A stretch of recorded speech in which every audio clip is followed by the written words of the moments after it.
একটি table top rolling mill machine. আজ আমরা আপনাদের বলবো কিভাবে এটি ব্যবহার করা হয়। এখান থেকে পাতা পেয়ে থাকি, এখান থেকে তার পেয়ে থাকি। এটি হলো পাওয়ার সাপ্লাই সুইচ। এখন আমরা পাতা তৈরির কাজ শুরু করব।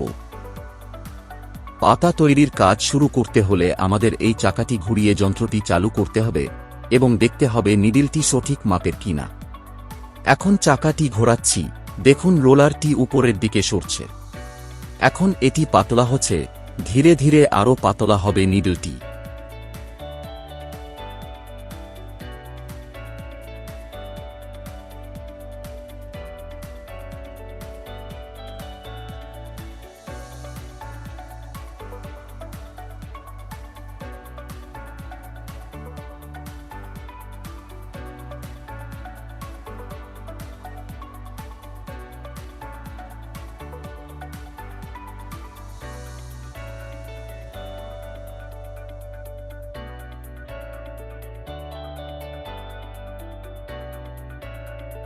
এটি এইরকম পাতলা হয়েছে। এটি একটি রূপোর টুকরো, এটিকে এখন তার বানাবো। আমাকে যন্ত্রটি চালু করতে হবে। আমি এখন এই রোলারটিতে এইভাবে বারবার প্রবেশ করব। সঠিক মাপের তার, এর জন্য রোলার মেশিনের সঠিক অবস্থান প্রয়োজন। এইভাবে বারংবার পদ্ধতিটি চালিয়ে যেতে পারি।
আমরা মাপতে পারি তারটির আসল পরিমাপ মিলিমিটার ও গজ পরিমাপ দ্বারা।